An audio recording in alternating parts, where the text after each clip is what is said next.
All right. Looks like we're going to get started. We begin all our events with a land acknowledgement, so we want to begin by acknowledging our presence on the ancestral and unceded territory of the Tongva and Kizh Nation peoples and their neighbors from north to south, the Chumash, the Tataviam, Katanamuk, Serrano, Kuia, Payam-Kuicham, Ahashiman, Ipai-Tipai, Kumeyaay, and Quechan peoples, whose ancestors ruled the region we now call Southern California for at least 9,000 years. Indigenous stewardship and rightful claims to these lands have never been voluntarily relinquished, nor legally extinguished. We pay respects to the members and elders of these communities, past and present, who remain caretakers and advocates of these lands, river systems, and the waters and islands of the Santa Barbara Channel. You can find a more detailed land acknowledgement authored by the USC Van Hunick History Department on their website, and I'll be putting that into the chat later. But we always love to know where you're watching from, so if you are in the Zoom right now, please feel free to let us know in the chat. If you'd like to know what Indigenous territory you're on, I will also be posting a link where you can investigate that later. And feel free to share that in the chat as well. But hello, my name is Maya Worrell. I'm the program assistant here at the USC Dornsife Center for Advanced Genocide Research. Usually you'd be hearing from our associate director, Martha Stroud, who unfortunately can't be here at the podium, but is here in spirit and in the Zoom room. In her stead, I'm delighted to welcome you all here today. To those of you in the room and those of you joining us online, welcome. Before we get going, a couple of notes for those of you in the Zoom about our protocols right now you're going to be viewing kind of a side-by-side view of the slides we're sharing and the speaker.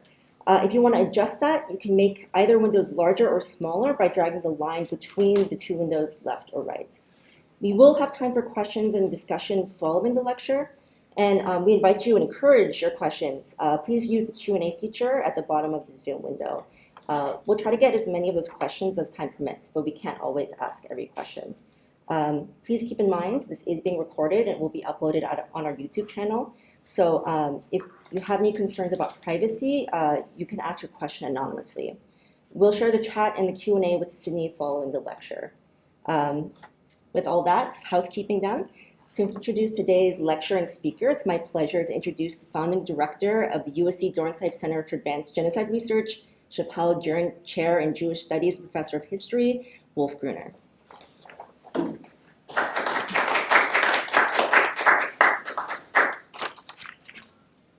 Thank you, Maya, and especially today because you shouldered most of the work in preparation of this lecture today. So let me start with, just for those who don't know, to introduce the USC Dornsife Center for Advanced Genocide Research, which was founded in 2014 and concentrates its efforts in developing an innovative interdisciplinary research agenda focusing on three different but understudied areas. One is resistance to genocide and mass violence. Another one is violence, emotion, and behavioral change. And the last one is digital genocide studies. We organize a very rich academic program. We hold almost every year one big international conference on different topics.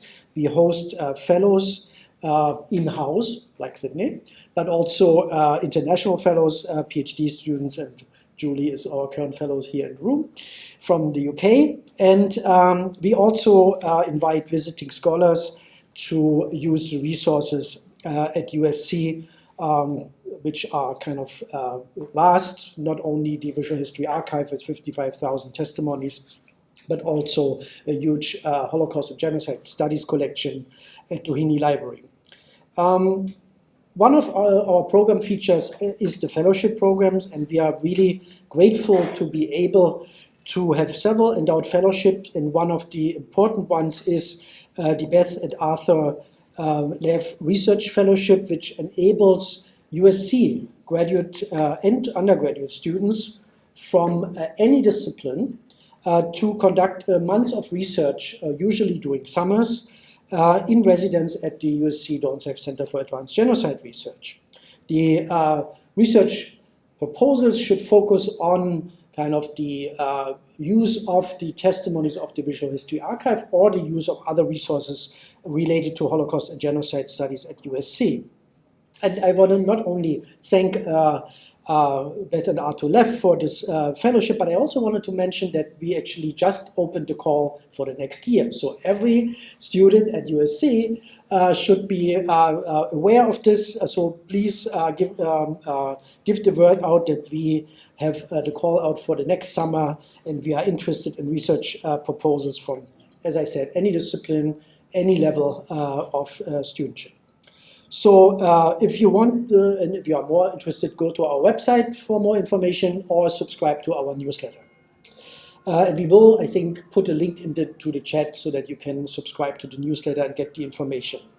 So thanks to everybody who came to the lecture today here in the room, but also on Zoom.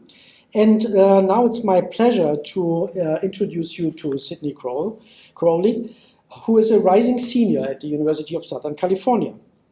And you might have noticed that we have a different time for this lecture today. And one reason is that we have a very busy student here, because as you might figure out in a few minutes, she is kind of working harder than many people in many kind of venues. So first of all, she is pursuing 2 bachelors of arts at the same time, one in international studies and one in non-governmental organizations and social change.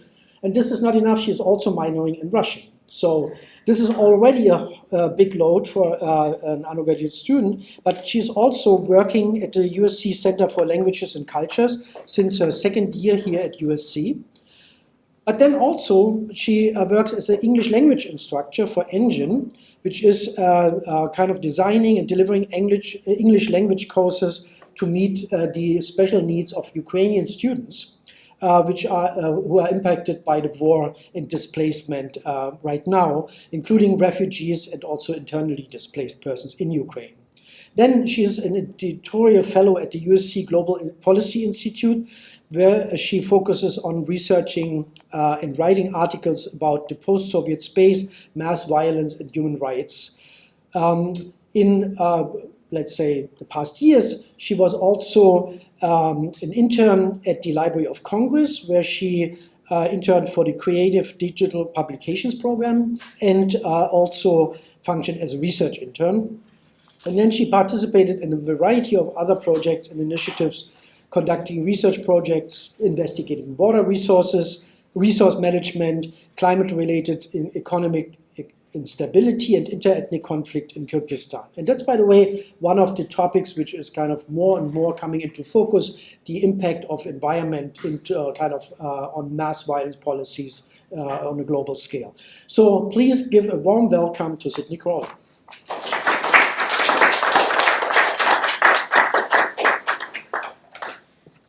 Hello, everyone. Thank you all for joining us together in this space, because this is going to be more of sort of a dialogue today as I take you through a journey of my research process and some of the conclusions that I reached. Whether you're on Zoom or in person, I just give you a warm, warm welcome. I also want to thank Wolf Gruner, Martha Stroud, Maya Worrell for their unwavering support, their advice, their expertise, which has been just indispensable during this process.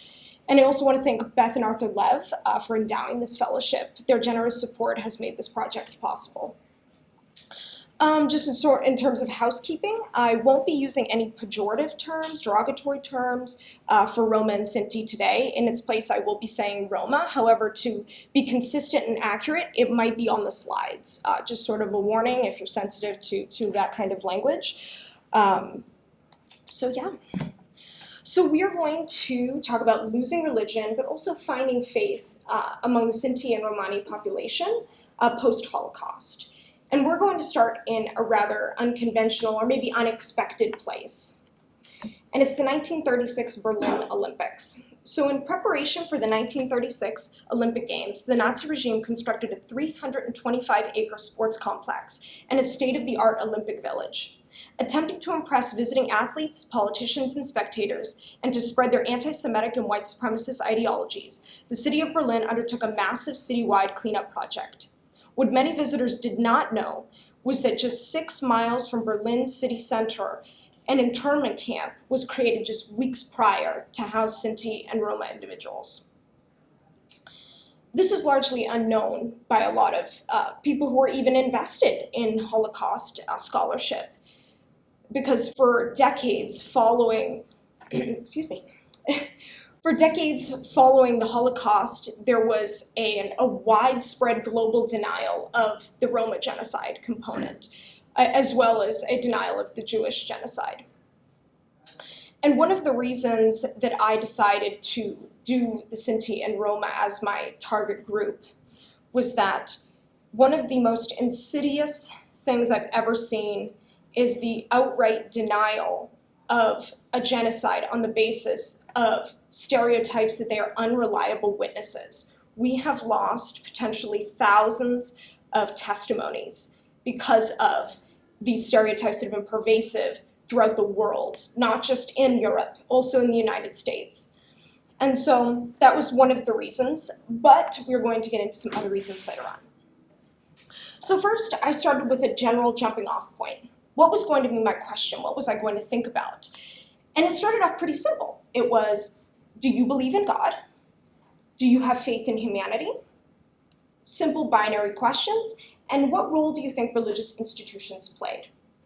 So this would be fairly simple. You could have belief in God being 1 and lack of belief being 0. Put this into an Excel sheet and then run some t-tests, do some other, statistical analyses, and you'd have a beautiful product with percentages, graphs. But the issue I ran into was that asking these simple questions to these very, very complex stories and testimonies was wrong. Instead, I needed to enter into a dialogue with the testimonies and have them inform me of what I should be asking.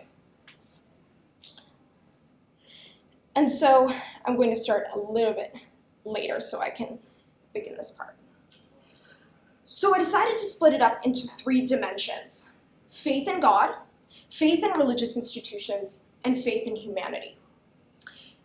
This is important because there was a splintering effect following the Holocaust.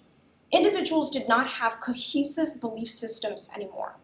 People had wildly different opinions on these 3 different dimensions that would typically make up a belief system for each individual.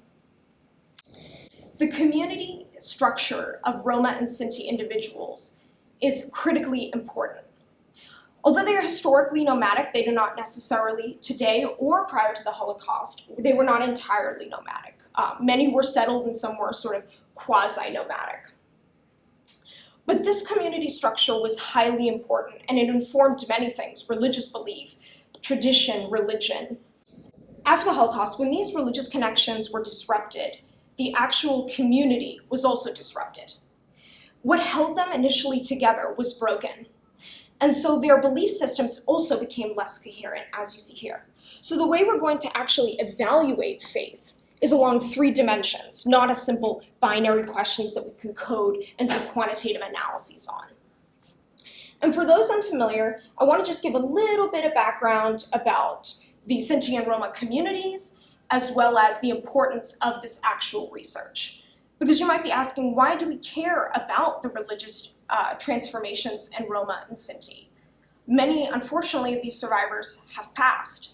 And so what do we do with this information? How do we understand these survivors better? And how do we use this information to help existing and surviving individuals affected by genocide? So the first one is the origins of the research puzzle: elevating silenced Sinti and Romani voices. Unfortunately, like I said, for decades following the Holocaust, there was an outright denial of the Romani genocide. Even after activists, including some of the ones we're going to talk about today, spent decades attempting to even just gain citizenship in their own country after the Holocaust, stereotypes and persecutions persisted. And so by elevating Sinti and Roma testimonies, voices, and research, this is contributing to a greater scholarship that is necessary for us to better understand this community and do them justice. Because although maybe you don't necessarily have an investment in the religious transformations in Sinti and Roma, it's critically important that we expand our understanding, and it will help us understand the Roma and Sinti that are still persecuted today. So we are moving closer to acknowledgement by contributing research projects to this sphere. Most importantly, there is a significance to post-genocide support. Individuals today are experiencing genocide across the world, whether on a small scale or a large scale. They need tailored support. When community disruptions are pertinent among a community, they are unable to pick up the pieces, I would say more than half the time. Many individuals find other outlets, but a majority of the testimonies that I saw, I would say more than half, they were unable to establish a real community that gave them the support that they needed. So by understanding losing religion, how are you taken out of your community, and how can we welcome you back in through other avenues if you decide to no longer be religious? So a brief introduction to Sinti and Roma culture for those who are unfamiliar. So the Roma people are a traditionally nomadic people who arrived in Europe from northern India in the 15th century. There are a variety of different Roma groups, and individuals sometimes will call themselves Roma and, for example, Sinti. Others will only fall into one nation or tribe. It all really depends on the geographic region. Roma communities practice many religions, as you can see across the testimonies, where there are about 400. It is mainly Christianity, and it comprises of mostly Catholicism, Protestantism, and Eastern Orthodox, and also Islam. So prior to the Holocaust, there were about 1 million Roma, and 250 to 500,000 were killed in the Holocaust. This is a significant percentage of the community. And so this is why it is so important that we talk about some of the characteristics and transformations that they've undergone throughout their history. And I must say, it is a misconception that they are necessarily entirely nomadic. Although they are historically nomadic, plenty of Roma individuals prior to the Holocaust were living semi-nomadic or settled lifestyles. Another misconception is that all Roma people speak the Romani language. It was common for Roma to speak the language of the country in which they lived as either a native language or a second language. Also, Roma held many professions, but were particularly skilled craftsmen, artisans, and musicians. Myths and stereotypes about Roma criminality, spirituality, and community dynamics persist today. These are the same stereotypes that informed Nazi legislation that had eventually led to their extermination. And so I want to highlight some key events in the Roma and Sinti genocide. So in 1926, anti-Roma legislation was enacted in Bavaria, which forced Sinti and Roma to register with authorities and restricted their movement. And this was later enacted on the national level in 1929. In 1933, the Nazi Party came to power. In 1936, the first Sinti and Roma internment camp is established at Marzahn near Berlin. This is in the advent of the Berlin Olympic Games. In 1938, there was the first major roundup of Sinti and Romani individuals, which occurred in June and would continue throughout the war. 1941, the Holocaust of Bullets begins in the occupied Soviet Union and other occupied territories where many Roma and Sinti lived. And in 1942 to 1943, there were mass deportations of Sinti and Roma to concentration camps such as Auschwitz and Ravensbrück. So as we talked about a little bit, the dimensions of faith. So we split it up in these 3 dimensions. But what I learned was when you ask these simple binary questions, they reveal other things about the role of God. Simply believing in God is not necessarily a full picture of religious belief. So did God play a passive or active role? Did he let the Holocaust happen, or did he do the Holocaust? Was he wicked? Was he just? Was he a savior? In terms of religious institutions, are they man-made? Are they governed by humans? Are they physical manifestations of God that are governed by God? And faith in humanity. Do humans have free will, or is it all part of a divine plan? Are humans inherently good or evil? And so to sort of construct a profile of faith, which is what I ended up doing, you assemble a profile of faith of what they believe. Not simple questions like, do you believe in God and are humans good? But what kind of categories can we place people in to have a better picture that's not a generalization, but also gives us more detail about what they actually believe? So then we have this really complicated chart, but I assure you it's not complicated. This is a actually fairly simplistic flow chart. And what it reveals is, what role does God play in the Holocaust for you? So each of the testimonies, you kind of follow this roadmap, and you can put them in each of the categories. So does God even exist? If it's no or an unsure, that's an atheistic or agnostic view. Did God play an active or passive role? If they played active, and in each category, there is good or wicked. Were they bystanders? Were they saviors? Well, this is a little too challenging for a presentation that's not really visually pleasing. So we have this quadrant. This is much easier to understand and much more intuitive. So God as a savior is the most positive and most active. So this means that God actively worked against evil and injustice. He was a protective force for individuals who viewed God this way. He was sort of a guiding light during their darkest moments. In the passive and good category, we have God as a stranger. This is actually where a lot of conversions come into play, because God has an ambiguous or complicated role. His attributes and motives are not well understood, and the God they knew prior to the Holocaust may not be who they believe in now. And God is a perpetrator. God is evil, flawed, unjust, actively inflicts pain and suffering on innocent humans. And then there's the bystander. They're wicked in that they allowed the Holocaust to happen, but they didn't necessarily play an active role. And so the second one is determining the role of humanity in the Holocaust. There's a similar flow chart, and it essentially is, do humans have an inherent nature? Are they good? Are they bad? Can they change their nature? And so this is a little complicated once more, so we're going to bring it back into a quadrant format. So if they're good and static, that means they have an unshakable collective goodness. If they're wicked and static, that means this is more pessimistic view, and they're very distrustful of humanity. If they're good and humanity is malleable, there's a maintained collective goodness, which means that the state of humanity is good, but that can change. If they're wicked and malleable, that means there's hope for a brighter future. Currently, humanity is in a state of wickedness, but they have the ability to improve.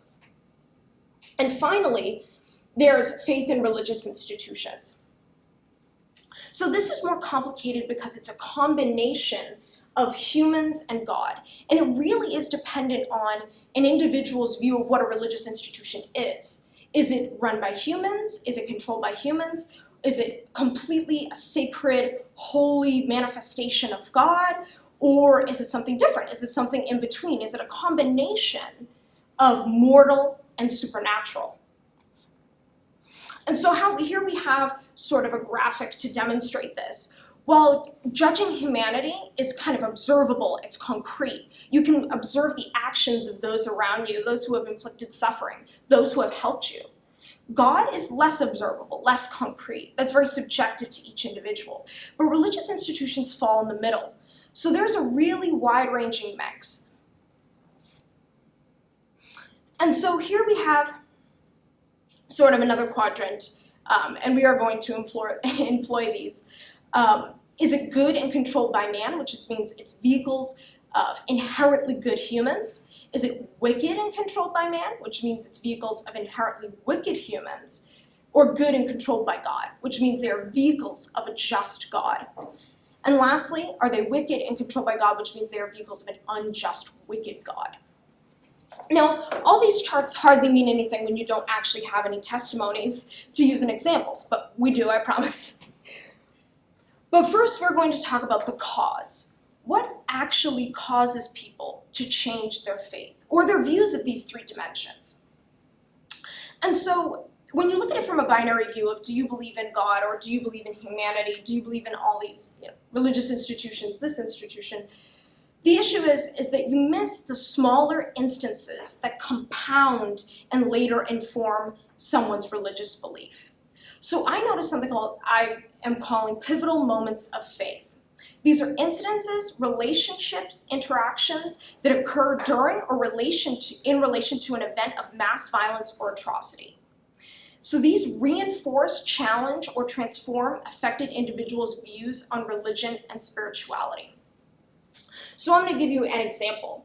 An example of this would be if you were in the camps and you were in a barrack. These are real examples too.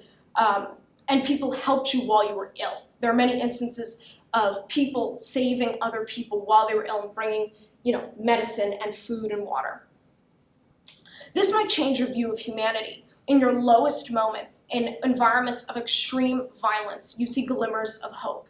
These matter, and these compound throughout a person's life, and they often reflect later in life, as we'll see in the testimonies, on these instances and how they actually inform their greater, larger, coherent belief system. So first we're going to talk about Otto Rosenberg. So I'm going to give you a little bit of background on his story. So Otto Rosenberg was born in 1927 in Prussia, but was raised in Berlin, mostly by his grandmother. In 1936, on the eve of the Berlin Summer Olympics, Rosenberg's family was forced into Marzahn internment camp. There, he would be subjected to pseudoscientific examinations as part of the Racial Hygiene Research Unit. By 1940, he was a laborer for a company making shells for submarines. During this time, he was arrested for supposed sabotage after just simply picking up a magnifying glass. He ended up spending 4 months in prison without a trial. Upon release, he was deported to Auschwitz-Birkenau and later Buchenwald. Eventually, like Franz Rosenbach, who we'll learn about later, he would end up as a forced laborer working in the tunnels of Madelbau-Dora camp. Rosenberg was liberated in April 1945. He would go on to found the Berlin-Brandenburg State Association of German, Sinti, and Roma. For his work, he received one of the highest decorations in Germany in 1998. He would also go on to write a book detailing his experiences in the camps. Rosenberg died at age 74 in Berlin, Germany. So Otto Rosenberg, as you can see here, he viewed God as a savior or a protector. So here's one of his quotes, and he's actually the main photo on the flyer and the main slide. Because he says, in Hamburg, I got an angel tattooed over my concentration camp number. That degrading number had always bothered me, and before I got rid of it, the children were always asking questions about it and wanting to see. So it was a constant reminder. Now the angel's there to guard against the evil and stop it from ever happening again. I think I was so at odds with God that he decided to make it back up to me. So this is what we would categorize as a savior or protective force, plays an active role in saving him during the Holocaust. He viewed himself as a survivor. And so the next element in the belief system is humanity. So he viewed humans as relatively good, but many are still wicked. So we can see in this quote, being with this woman and her children made me remember my faith. Had we killed them, there would have been no repercussions. We could have just continued on our way. By the time I left them, I was a different person. Even if I hadn't been altogether restored to normality, I was still a little bit messed up in the head. So he's referencing a moment where after liberation, he was starving and he ended up at a house of a German woman and her children. And they actually took him in and provided food despite not having enough food for themselves. So he describes this as a really restorative moment and a healing moment for him and really changed the way he viewed humanity, which he had a more cynical view when he was actually in the camps. So finally, it's religious institutions. So he says, it does also have to be said that the Catholic and Protestant churches both turned over their registers to the Nazis. So ultimately, they contributed towards the persecution of the Sinti and Roma. I must add that he was fairly active in religious institutions in his religious community, so he did not completely abandon religious institutions, but he definitely holds them accountable for their involvement in the Holocaust. And so religious institutions for him are still sacred, but they're flawed. But the most interesting part is the pivotal moments of faith. Why do people take on these views, especially later in life? So the first one is fond memories of the Catholic Church in childhood. So some of the quotes from his book are, "The Catholic nuns and missionaries from places like Covenant of Christ King always found a way to help us. No masses were held in Marsan, but we sang hymns and the nuns and priests would explain pictures of Jesus. We paid regular visits to the Covenant of Christ the King as we were taught the catechism there every Friday evening after school. We could even stay the night if we wanted and could sleep in a dormitory, but we had to go back to camp on Sunday. The priest, a man named Truding, instructed us in the catechism and the Catholic faith until it was time for us to make our first Holy Communion. They made us special outfits for the big day, sturdy-heeled wooden clogs and a suit with white detachable collar. We loved being at Christ the King. The food was delicious, and after school, for supper, there was always scrumptious soup served in a big mug with baked or fried dumplings to go with it. The food alone was enough to keep us going back time and time again. I made a start by learning a smattering of Latin for the prayers at the foot of the altar. I was on the verge of doing it. If things had gone the way they were, without the war, I might well have stayed at Christ the King, and I think I might even have become a priest. But of course, we'll never know."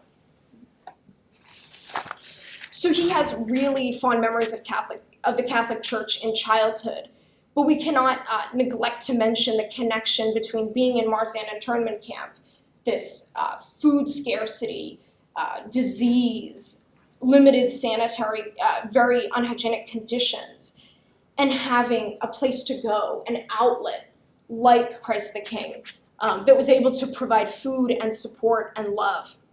And so these instances like this inform the greater understanding of religious institutions and the role they play in the world, and personally to himself.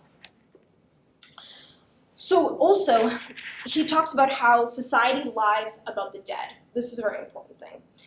He encourages us to actually walk through a cemetery and look at all the glowing praises on the tombstones, and to think all these God-fearing aunts and wonderful people, how good could they have possibly been? Is everybody a good person? How could this possibly be true? He poses this question a lot. So this is important because he saw a range of individuals throughout his time in the camps and the ghettos, from people that are protective forces, were saviors to him, that provided food, that saved his life, but then also individuals who were bent on exterminating him and his entire ethnic group. So these contrasting views sort of make a mix of different views on humanity. Another one is the Christmas celebrations and hymns that were actually in Marsan. What's important about this is that a lot of individuals in the testimonies did not continue celebrating holidays after they were brought into either ghettos, internment camps, or concentration camps. But he did. Actually, one of the shining lights in the internment camp was the Christmas celebrations and the religious hymns that he would sing with the community. So this was very important. So these connections, as I sort of outlined in my definition of pivotal moments of faith, these definitions these instances are very important, because in the definition I described how there has to be usually some relation to the actual mass violence event. And so all of these have a connection, a sort of positive spin on each of the very difficult circumstances of his life. So this would later inform how he would view humanity. And we're going to talk about other individuals who have slightly different views. So Franz Rosenbach, I'm going to give you a little bit of an intro on him. So he was born in 1927 to a Catholic family in Czechoslovakia, but lived in Austria as of 1938. In February of 1943, he and his family were arrested and imprisoned in Vienna. Within a year, the family had been relocated to the Roma camp of Auschwitz-Birkenau. He was then transferred to Buchenwald, but this would only be temporary. This would only be a temporary stop. Soon after, he was brought to Mittelbau-Dora, where he would endure grueling manual labor on construction sites. In the spring of 1945, he was part of a death march to Dessau. Upon liberation, he was unable to locate any of his family members. In fact, he was only able to regain connection with his two surviving sisters in the 1950s. He would go on to serve as a deputy chairman for the Bavarian State Association of Sinti and Roma. Franz Rosenbach passed away in 2012 at age 85. So like Otto Rosenberg, he viewed God as a savior or a protector. So he saw him as a source of comfort and protection throughout the Holocaust. He says that, I have to say, I called a lot. Dear God, you would say, please help me, like this, you see, because I'm very Catholic too, and I'll remain Catholic as long as I live. My whole family and I think it helped me a lot. And the interviewer probed him and said, were there also times you were a little angry with God? And he responded with, no, not at all, not at all. So this is showing how God has an extremely active role for Franz. He was protected and saved by him. He views himself also as a survivor. But another dimension is religious institutions. So he views these as largely human-governed institutions with significant flaws. So to demonstrate his distrust due to their facilitating the genocide, here's another quote. The church played along, and today the church wants nothing to do with it. In the last days, so many small children, Sinti children, were sent to Auschwitz to be gassed. None of that should have been, none of it, because the church has power. It is the second world power. Haven't they done anything? And although he is not really a member of the church community, he still is not entirely disconnected from it. So he says that, are you a member, the interviewer asked, are you a member of a church community? He responded, no, I'm not. I pay my church tax, but I am not a member of the church community. And so this is humanity. We actually have two different slides on this. So he actually viewed humanity as inherently wicked. So he responded to the question, Mr. Rosenbach, after everything you've experienced, can you believe in the good in people? He responded with, from what I've seen and experienced, you start to have doubts. I'm not mad at anyone else or in any way if they have other thoughts or religion or any other way. Everyone acts to the best of their knowledge and belief, but if I'm completely honest, I have a different attitude. And so he asked follow-up saying, so the other attitude is that you don't necessarily believe that people are good? And he responded with, yes. And this is continued. So this is more of a message for the future. And he views them as inherently bad, but they can be changed. This is an important dimension as well. So he said, we are all God's children. What we want to do is right in everyone's hearts. And if I succeed in bringing humanity a little closer together and understanding each other, then what happened can never happen again, believe me. So there's a sense of hope also in his view of humanity, which is not necessarily true among individuals who believe humans are inherently bad, many of which actually believe they cannot be changed. So next is another pivotal moment. And so what's interesting about Franz is he was actually very active in advocacy for support following the Holocaust. So he suffered at the hands of humans before and after the Holocaust. So while in different labor camps, he was forced to perform hard labor on construction sites, and when he was released, there were no channels in place to reunite families, which prevented him from finding his only two surviving sisters until the 1950s. He fought for decades to receive German citizenship and only was granted it in 1991. In 2012, he did not have enough money to survive and worried about affording his burial expenses. And so here's a quote from an interview that he did. If I had not been arrested, if I had learned my profession, today I would have a pension of maybe 1,500 euros or 2,000 euros. I'm on death's doorstep, to put it plainly. Now I have to scrape together enough to pay for my burial expenses. It's really sad, but it's true. And so I think that for a lot of individuals in the Holocaust, most of their views of humanity were restricted to the actual violence, the actual internment, and the actual imprisonment. A lot of their pivotal moments of faith come from that time. What I found unique about Rosenbach was his views of humanity sort of varied across his life, but they were all interrelated to actually his experiences in the Holocaust. So for this, it's the denial of the Roma genocide that has really affected his life, that nobody wants to recognize it. And he was actually integral in getting a memorial put up decades after the Holocaust, which was actually a very difficult process, unfortunately, due to persistent persecution. So this is just a very interesting view of humanity that I wanted to highlight.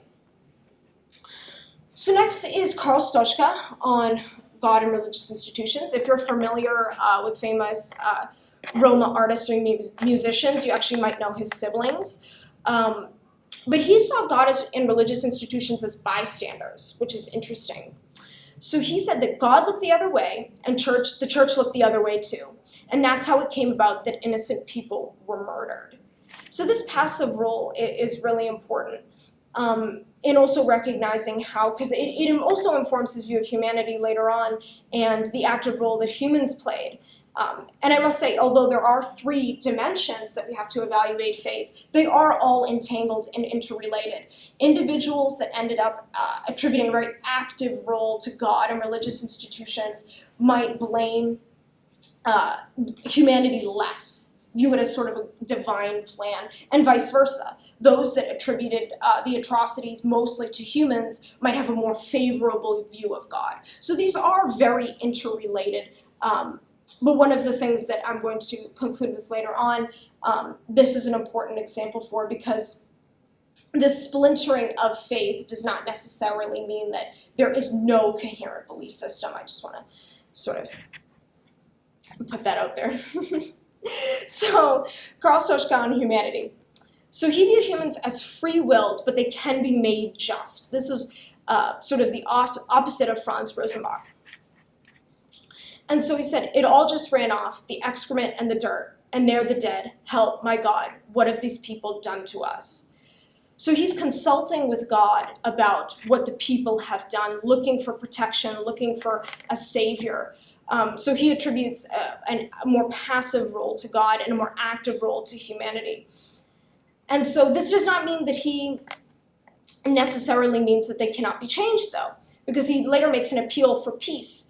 And acknowledges the possibility of a brighter future, saying God didn't make an American, nor a Jew, nor a Roma. God didn't make an Englishman or a Frenchman either. God made man, and God made the earth, and said live on it. And that's why every human being has the right to live on this, God's earth, and it is incomprehensible that people did it. So this is important because there are many different facets to views of humanity, as we outlined earlier. There's active passive, but there's also inherent good and inherent bad. So an interesting thing is there's a lot of contradictions you might notice in these testimonies, where they'll later say that God is responsible and then later say humanity is responsible. And so Karl is sort of an example of that, and we'll go on to pivotal moments of faith, because he has very complex pivotal moments of faith that actually are sort of contradictory in a way. And so some background on him first is that he was born in 1931 to a Roman Catholic family in Eastern Austria. They were a nomadic family that made a living in the horse trading business. In 1938, Nazi policy forced the Stoschkas to settle in Vienna. In 1940, his father was arrested and deported to an internment camp, where he was eventually killed. It would not be until 1943 that his mother and siblings would be deported to Auschwitz to Birkenau. Karl became a forced laborer in the camp until he was eventually transferred to Buchenwald, with 918 other Roma individuals. But because he was too young, he was deemed unable to work and was meant to return to Birkenau immediately. However, his uncle and cousin insisted that he was just small for his age and pushed for him to stay, which was eventually granted. Those who returned to Birkenau were gassed. Karl was finally transferred to Flossenburg concentration camp, and in 1945 was liberated. Following the Holocaust, his commitment to education and advocacy has contributed greatly to the fight for Roma recognition. Karl Stoschka passed away at age 72 in 2003. And so as we discussed, his father did pass away in an internment camp before they were actually ever sent to Auschwitz.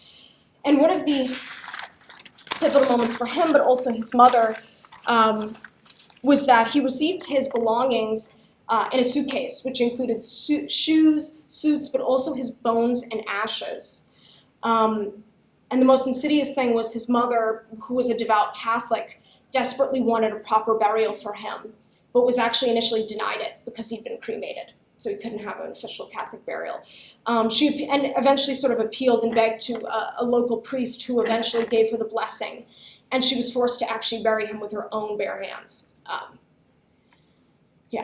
So this was a very significant moment in his life because it sort of bred a distrust in religious institutions. and their ability to combat evil and their true intentions. He also had a really interesting spiritual encounter with an American soldier. Some sources sort of call it a fantasy, but I sort of saw it as a pivotal moment of faith that was very actual. And so he says that the SS ran into the forest, and then I heard boom, boom, boom, and suddenly I'm standing there. In front of me is a tank as big as a house. I said, well, thank God you finally came. And on top of the tower, on top sits a soldier, like God.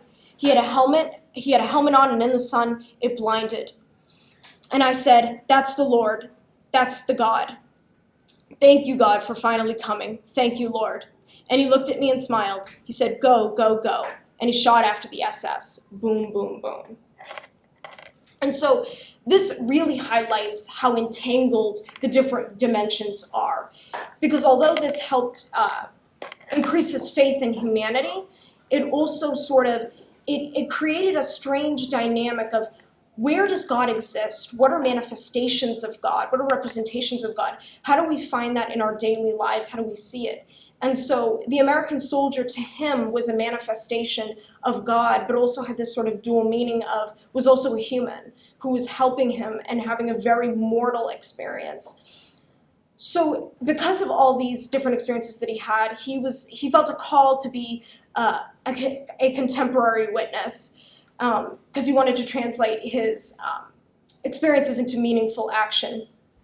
And so one of the things we're going to talk about at the end is actually a poem that he wrote. And he finds it's also reflective of his view of himself, which was that he survived in order to be a witness, and God and whatever supernatural powers, whether or not he fully understands it, put him in this position for a particular reason, and he is going to carry that out for the better of humanity. And so another individual is Ella Davis, who has a particularly interesting conversion story. So Ella Davis was born in Germany to a Catholic settled family in 1934. In her testimony, she described a happy childhood filled with delicious food, lots of children, and large holiday celebrations. One night, a group of Nazi police surrounded Davis's home, demanding Roma women and children be handed over. But her father refused, stating that he was in the army, but he was arrested as well. He actually, when he was detained, he brought a gun to the jailhouse, attempted to kill the guards, which is a very, and as well, he also smashed his picture of Hitler after they demanded that they come out of the house. So this was a very traumatic experience for her, and definitely impacted her view of humanity and what role they had to play and their action aside from God. And so she would be imprisoned in 8 concentration camps, including Auschwitz. Her mother, father, sister, and brother actually all survived, but 37 members of her extended family were killed. She would go on to marry an American soldier and relocate to the United States, where she actually converted to the Church of Latter-day Saints. Her brave testimony has contributed greatly to our understanding of the Holocaust. She sadly passed away at age 70 in 2004. So in terms of her view of religious institutions and humanity, they're actually very interlinked. And so she views religious institutions as good, but also based on the members' actual goodness. And this is how she ended up converting to the Church of Latter-day Saints. So she found peace and truth in another church, but she has a distrust in other religious institutions, which were the Catholic Church. So in describing how this conversion actually happened, she said, how'd that happen? Oh, me and my husband all the time go that way, to the church that way. So I met 2 old people, and they showed me this Mormon is supposed to be good, a good church. So I tell you the truth, I think so too. And the interviewer said, you like being a Mormon? And she said, yeah, I think so. They're good. They're really good. So actually humanity and the connections she made in her community are what actually made her gain trust again in religious institutions. So again, these are entangled in one another. And so her view on God is a stranger. So she believes in God's plan, but she struggled to understand her place in it and the role they actually played. And so she said, I don't know why I came out. All the time I say, when my brothers and people, my mama die and my father, I say, why am I still living? I ask that. Jesus, I say, why am I living? I was not so good a person. Why would you not take me? And so God as a stranger here is very interesting because it does not express necessarily, it does not deny the existence of God, nor does it say that God is wicked. But the God that she knew prior to the Holocaust is not the one that she has a relationship now. And so I think one of the main things was, for her, was the confusion about her survival. She did not understand why she survived and others didn't. She didn't even necessarily view herself as a good person, which is a very, very telling admission about how she views her place, which I'm sure, that is an exaggeration because no one deserves, obviously, to die in genocide. But she doesn't understand what God's plan is, but she's looking through her connections with other people what that might be. And she found that in the Church of Latter-day Saints. And so she also had pivotal moments of faith. So actually, she was highly disturbed by the Catholic nuns in the church. They had a lot of, she was a young child at the time, and so she had a lot of sort of disturbing interactions with Catholic leaders in the church. So one of the things that she said was, a nun had told her when she asked about the smoke coming from the crematoriums, she said, the nun said, the war will be over pretty soon. And when we asked about the fire, that smell, she replied, look at that. The smoke goes straight to Jesus up there. They'll all be angels. She was highly disturbed by this sort of dismissal of the atrocities that were occurring. And she didn't like the excuse of they will basically be sent right up to heaven. So this sort of definitely turned her away from the Catholic Church, but didn't necessarily mean that she was disbelieving in God. So her view of humanity is very mixed, because she had a bunch of different experiences of individuals helping her and her helping other individuals in the camps. But some really interesting examples of pivotal moments were actually her uncle, who had 16 children. He actually left his children to starve by stealing their food. And so this was another instance of people that she was close to who sort of betrayed the community. The actual leader of her group was actually reporting the whereabouts of Roma individuals and was in order to save himself. And so actually her mother took a shoe and beat him over the head with it and went after him, and she said it was a real headache. That was what she described it as. So we have sort of these witnessing resistance. There are good people who want justice and want to save others, but then contrasted with individuals who are more selfish. Granted, they are in very difficult, extremely violent conditions, but when you're in these conditions of mass violence, these sort of extreme selfishness and also humanity emerge. And so you can really, these individuals really witnessed this dichotomy. And so there are some conclusions that we can come to based on these testimonies. So we witnessed sort of a splintering or compartmentalization of faith, which occurred in the Sinti and Roma community after the Holocaust. Faith was no longer seen as this overarching coherent belief system. Many individuals, if you were to say, do you have faith? Do you have a religion? Do you have faith in God? These are pretty, intuitive questions. Yes, no, yes, no. The views of these individuals are highly complicated, and that was something that was pretty clear throughout.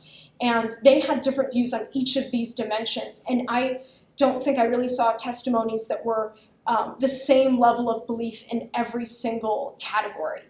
They were very, very diverse, and some of which were contradictory. And that makes sense based on their confusion based on how could these atrocities actually occur in the first place. So that makes sense for these individuals. But it also causes a lot of strife in themselves, this inability to actually make sort of a decision about their faith when it had been so easy prior. It was easy to be a Catholic, a Muslim. It was easy to attend mosque and church. This was the way of life. This was the tradition. This was the community. But now they were forced to face, all of these existential questions, especially because many of these individuals faced these atrocities as children, that it caused this splintering of faith and this widespread confusion. And so these dimensions now exist as separate, but they are highly entangled and inform one another. So another one was, when we're predicting or evaluating religious or spiritual belief in communities affected by genocide, We should rely more on these smaller pivotal moments of faith, these micro instances, rather than generalizations. When I first approached this project, honestly, it was sort of like, okay, like I described earlier, it's sort of quantitative analysis. You believe in God, you don't believe in God. And when you're faced with atrocities, you either become more devout or you become less devout. And that binary view just does not even remotely capture the complexities of all of these beliefs across testimonies, across religions, across ages. And so by using these pivotal moments of faith that compound on one another, we can understand why they believe that the church, why they don't belong to a church community anymore, why they are distrusting of other people, maybe antisocial behavior, lack of community engagement, what informs these things, parts of their behavior. So we should rely more on these micro-instances in order to get a more clear picture of what someone's religious belief or spiritual belief might be. And so when we research these community disruptions and cultural shifts, we're actually improving adequate post-genocide support, not just for individuals. Unfortunately, there's not many survivors of the Holocaust still left with us, but there are survivors of other genocides that are alive today that can benefit from this research, because when communities are disrupted, as I mentioned earlier, there are a lack of outlets. When you previously would have leaned on your religious community or your cultural traditions, many testimonies talked about how most of the Roma and Sinti individuals they knew stopped wearing the traditional dress. They were no longer nomadic. They moved out of the country. Many individuals actually moved out of the country and never saw their family again. And so this is a breakup of thousands of years of community connections, traditions, and cohesion. And in its place was pretty much nothing, unfortunately, especially because of denial of the Roma genocide. There was nearly nothing to replace these cultural and community outlets. And so when we look at these transformations, we have to think to ourselves, how can we improve community opportunities, engagement, and understanding for these individuals when they are faced with these existential questions? Maybe they are atheists now, maybe they're highly devout, but even in communities that are populations that become highly devout, that experience mass violence, that does not necessarily mean they fit into a religious community. Unfortunately, many individuals did not feel like people understood them in the experiences that they had. They didn't understand what factors led them to their belief, and often, they can be criticized for the way that they practice or the way that they don't practice their religion. And they also, in testimonies, they talk about how people don't understand the different dimensions of faith that they now have, why they would be distrusting of people, why they would doubt God. And they're criticized for that, especially in highly religious communities that they maybe want to join or explore. And so when we're providing post-genocide support for individuals even today, we have to think about how we can rebuild these connections for them. And so this is one of the things that I wanted to end with, was a poem by Karl Stroschka that really moved me, and he also wanted this to be included at the end of his testimony. So I just thought that might as well end with the words of an actual survivor. And he stated, sort of as a intro to this, "God wanted me to survive, to stand before you as a contemporary witness, to tell you about the horrors of the Third Reich in pictures and words. I was 11 years old when I was arrested at school in 1943. I've also written a little verse. I'd like to have it too inside as a conclusion. The wind leafed through my catalog, its name gas, and he read aloud in the sky and asked the moon why he let this happen. The moon said to the wind, I heard them scream and cry. The wind asked the sun, why were you watching? The sun said to the wind, I saw them, pushed, and gassed with guns, pistols, and dogs into gas chambers. The wind asked the stars, why didn't you do something about it? The stars said to the wind, we saw them burned in a great pyre. There were children, pregnant women, beautiful young girls, young and old, sick people, Jews, Roma, Sinti, Russians, Poles, freedom fighters, and many more. And we took them all to heaven, and God wasn't there. For the wind asked to him, why? And so I wanted to just end with this because Karl Stroschka was very integral in advocacy, and he also had very, very complex views. So I just want to connect it that you can ask why. Many of these individuals did ask why still. Their doubting faith had essentially existed till the end of their lives, just because they decided to particularly subscribe to this religious institution or have this view. These were evolving throughout their lives, which was another sort of main trend that I saw, in that this is a perfect example of, is there is an ongoing evolution of belief and an ongoing struggle to understand themselves and their place in the religious context. So, yeah.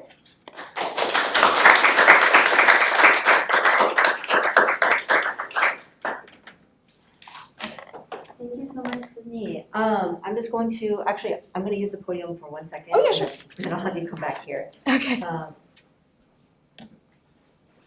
I'm going to stop the screen share for the moment here.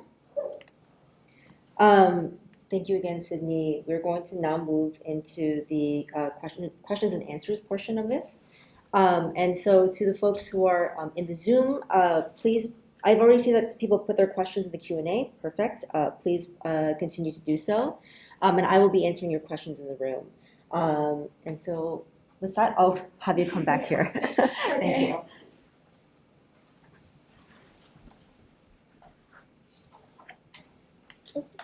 Yeah, thank you so much for this talk. It was really interesting to see how your background and your studies influence the way in which you sort of look at the testimonies. I had 2 questions. So one was just a kind of basic, how did you even do the searches? What were the keywords that you were trying to find, and thinking about that aspect, because sometimes navigating the VHA is a little tricky. And then also the tattooing over, was that the only instance where someone tattooed over with the angel? Because I thought that was a really fascinating part to have sort of that aspect, because a lot of the times when there's conversations on the tattoos, it's more on the taking away of them. And so thinking, I didn't know if you came across any other experiences of that. Yeah, so basically, first question, how did I navigate it? Actually, I had this long list in different languages, actually, of words like priest, because they're not always really indexed as religion. So for actually the transcriptions, I would look up priest, church, God, faith, Lord. I mean, there were endless lists in German and English and Russian. It was definitely a task. And so those portions, I would highlight, take different, Russian was, I could sort of do myself, but I also, for German testimonies, I would sort of put it into different translators, and then I would also had German dictionary open, and it was, there's a lot of languages, and this really highlights the diversity in the Romani and Sinti community, because there are Italian, Serbian, Russian, Ukrainian, English, German testimonies. And so it is very difficult. This is why research in this area is very challenging, because having expertise on all these different regions, all these different languages is very, very hard. And so, yeah, so that's the main way that I sort of navigated, and I took those chunks, but I also looked at their life stories. In terms of the tattoo, yeah, that was the only one I had come across where they did something like that. Many individuals typically use their numbers as sort of an educational thing, a marking that is used to sort of advocate and as a physical representation of what they have endured. But for him, it was very, very traumatic to have it in his arm. It was a constant reminder. And he actually hated when people asked about it, even though he was very outspoken about the Romani and Sinti genocide and the supporting the community. And so that was particularly interesting, that he was such a big force in advocacy, yet he didn't really want questions about the number because it brought him back to a very, very dark time. So yeah, that was one of the only ones that I saw like that. I have 2 questions. One really basic one, sort of going off what Sarah was saying. How many testimonies did you end up finding or consulting? And then secondly, I'm curious if there was anything you observed about gender, or if there's a gender imbalance in testimonies. I know you spoke about the diversity of testimonies, so perhaps such distinction not so picked up. I just wondered if there were any nuances you observed about views on religion and spirituality based on gender, or other categories like age or family dynamics. So, it was the first question was how many testimonies? So it ended up being the ones that were actually indexed were, I think it was probably about a little less than 100. And so I actually consulted with a large portion of those. But the issue ended up being, and actually one of the limitations, was that the interview styles are different for different languages, which is definitely maybe influenced by different trainings and question sets that they're given. And so particularly with Russian testimonies, it was challenging because there wasn't many probing or leading questions that would sort of push them to elaborate a little more on their religious belief and sort of their more personal philosophies. It was more of a yes or no, Catholic or Muslim kind of questions that were very simple. But I also think there was definitely, the Russian testimonies were a little more reserved. People were a little less prone to elaborate on these really personal topics. I found that both because the English and German testimonies, the questions that were asked were a little more leading and they were a little more probing, but they also just were more, I guess, comfortable talking about it, which might be sort of some cross-cultural differences there. And so actually age was a big component, but because that's actually sort of a limitation. Because these testimonies were mainly conducted in the mid to late 1990s, many of these individuals were either children or to really max young adults.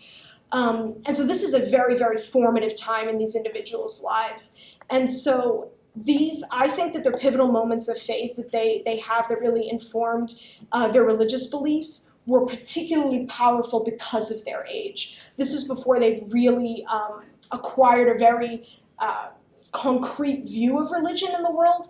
Many of them don't even really fully remember the religious practices of their families prior to the Holocaust. So for some of them, it was sort of a clean slate. So I think age was a big maybe limitation in that we don't have older individuals who survived as many. What did they believe? And from actually the testimonies when they discussed their parents and grandparents that ended up surviving, they tended, from what I could tell, they continued to be religious, but pretty devout. There wasn't as much of a change. Not saying there wasn't any, existential questions that they posed or considered, but it seemed a little more straightforward, I should say. And so, in terms of gender, there's also, I found in the German testimonies, women were a little less likely to talk about it, sort of elaborate on it. I also found that women had incredibly interesting things to say, and I wish I could have included all of them.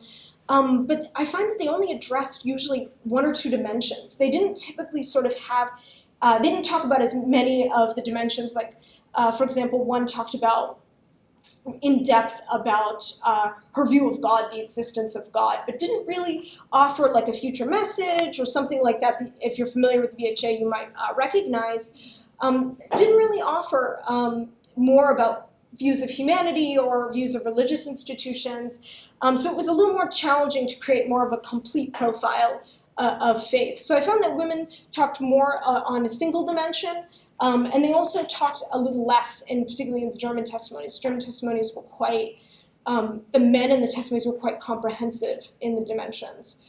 So. Yeah, and all the English testimonies were actually women. So I can't really make a gender distinction on that one. Yeah, so this is a question from an anonymous attendee. And you may have covered this a little bit already in some of your answers.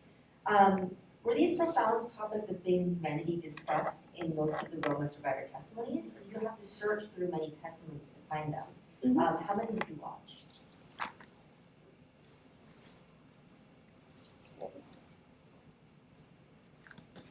So actually the pivotal moments of faith were, I found, to be more present than actual outright discussing their religion. It ended up being sort of, for one of them, there was a near-death experience. I think her name was Pelagia. It was a near-death experience, and she never really talked about religion much, but she said that she didn't even pray, yet God saved her and God helped her survive in this near-death experience, and she attributed it to that. So The pivotal moments of faith actually sometimes were a little more informative than just straight up asking, do you believe in this, do you believe in that? Sometimes they revealed even more than a simple question could. And so how many testimonies I actually watched? So there ended up being, I'm trying to think, there were like 14 ones on, of the Muslim faith. There were, I would say, at least 60 of Christianity, but it's split into, I would say there are about 20 Catholic, and then probably about 40 to 60 Russian Orthodox. Unfortunately, a lot of those Russian Orthodox testimonies, and also I found that Muslims were a little more likely to talk about in depth than the Russian Orthodox testimonies were. So I actually did go through a lot of Russian Orthodox testimonies, but creating a complete profile of faith was much more challenging because of that limitation.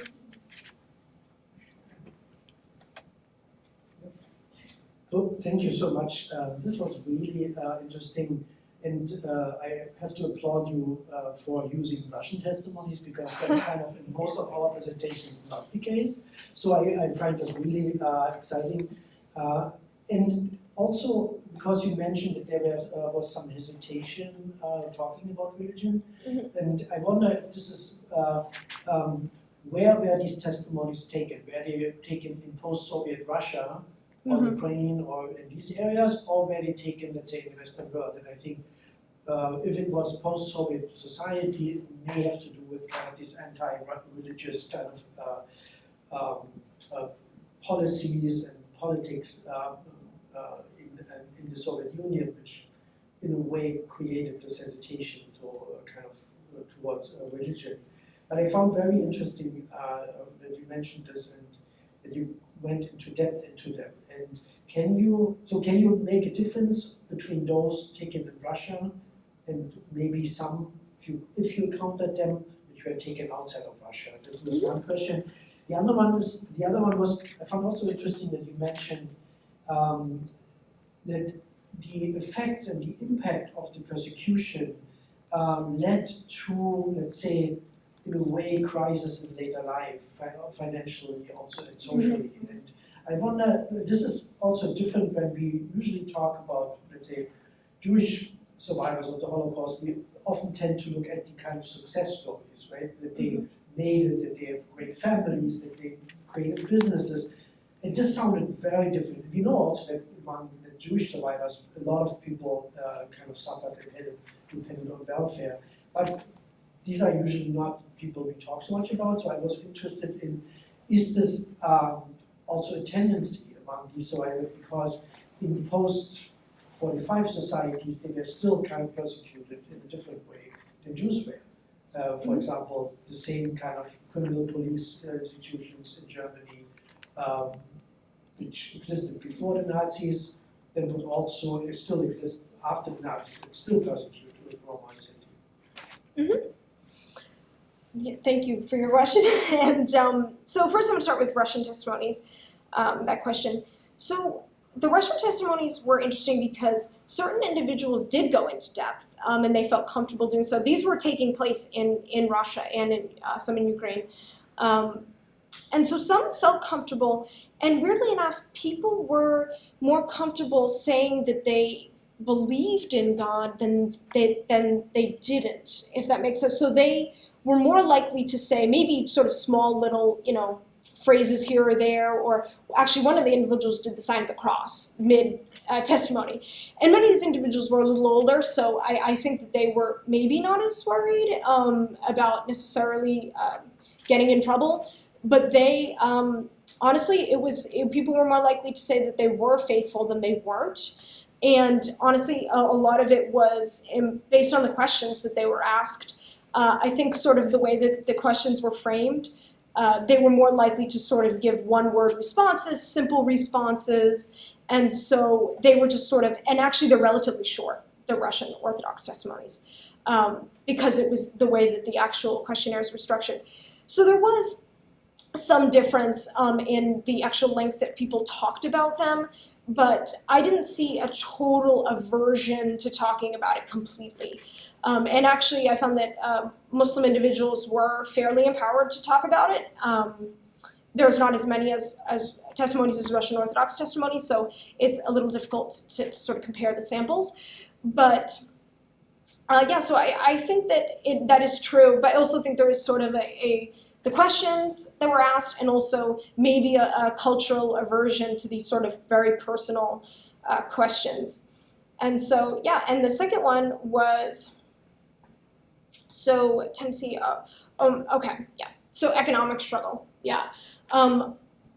one of the main things that I think sets apart the Roma and Sinti communities that makes sort of their situation post-Holocaust unique was that many individuals described getting back to their hometowns or where they were, wherever their internment camp was, because part of Nazi legislation was actually to force them to move into settled plots of land and stop their nomadic lifestyle.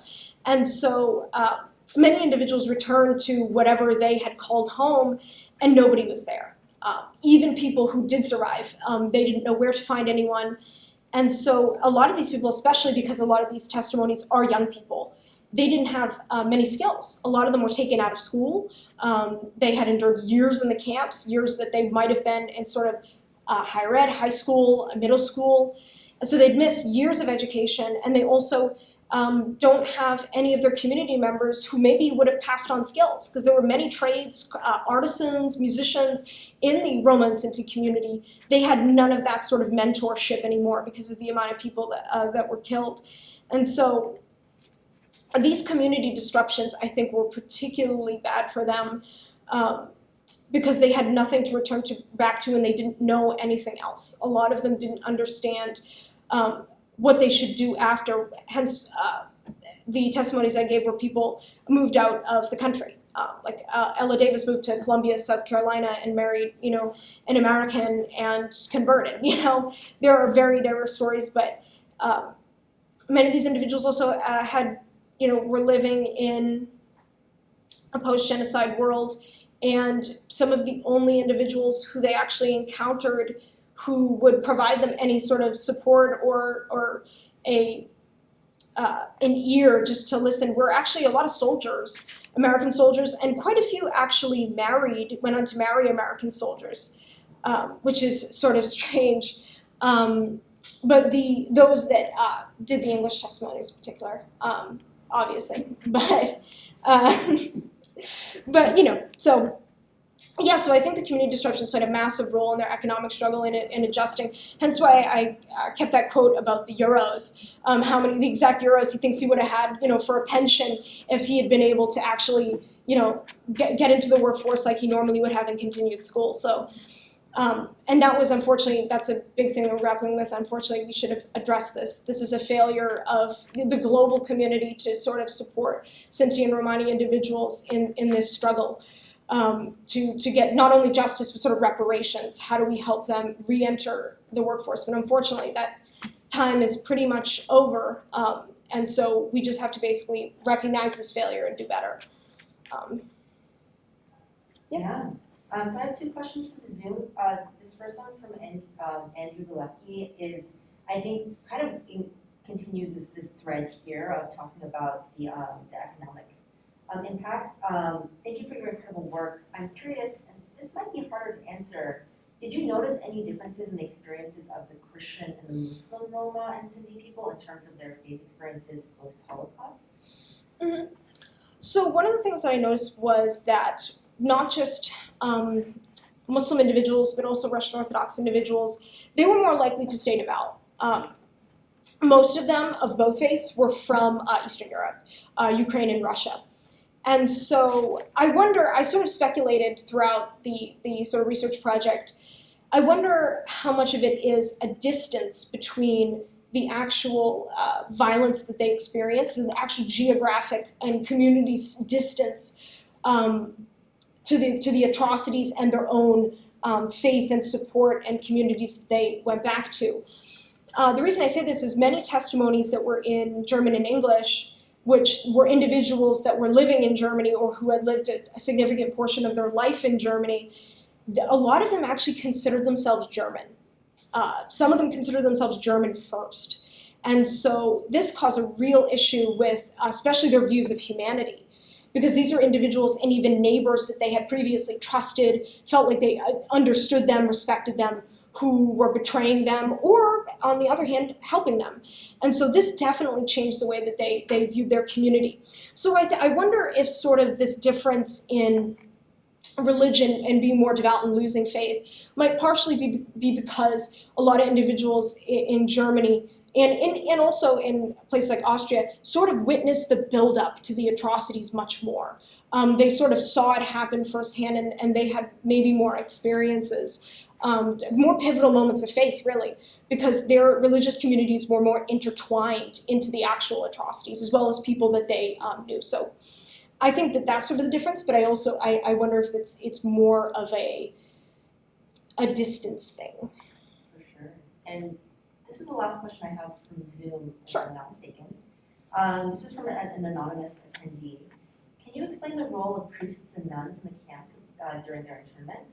Specifically, one Roma survivor talked about a connection to the church during internments. Can you explain whether there were priests within the camps? And there was another testimony by Ella Davis who talked about feeling lied to about the dead by nuns. Were nuns in the camp? Were they interned too? So they were not necessarily interned, but they were allowed in the camps. The weird part about Marzahn internment camp was that there was some level of actual movement in and out of the camps. And so they were allowed to actually stay at the church, specifically Otto Rosenberg was actually able to stay at the church, get food at the church, and they were actually allowed to enter the camps. And in the internment camp, they were allowed to, certain individuals, it really varied by profession, and a lot of women stayed in the camps because they were living out of the caravans. Actually, there was only 136 caravans for 600 people. So people there was movement in and out. People were actually working in places outside, some of it forced labor, some of it not. It was a very complicated situation. Some of the survivors actually were sort of forced laborers in like armaments factories, and so others were doing other like more normal labor jobs that were not necessarily so it was a very, very complicated situation. And so there were nuns and priests that were present in the camps at times, and it's really a sort of a strange relationship that they were allowed to occasionally enter the camps. And what's even stranger is that actually people might not know that the Sinti and Roma camp was at Auschwitz was a family camp, and so they actually stayed together, they family members, which is pretty strange because most people, when they think of the Holocaust, they think, okay, women and men were separated, but this is a unique characteristic. So there were a lot of things that were a little different, and I think in the internment camp in particular, and also actually in some of the ghettos, like Bialystok ghetto, priests and nuns actually did play a role and were sort of allowed to engage with the community. Yeah, thank you. All right. Yes, I think that's it. Yeah, I think we're. Well, first of all, I just want to say thank you so much, Sydney, for that wonderful lecture. And thank you all as well for attending today, as well as to the folks who are in the Zoom. Thank you all so much for being here today. I just wanted to let you know that our next event is on Thursday, November 16th with Julie Fitzpatrick. It will be about food, class, and the emigration experiences of German Jewish women. So you can RSVP on our Eventbrite page, and you'll get a follow-up email from Eventbrite about how to RSVP there. So thank you all so much.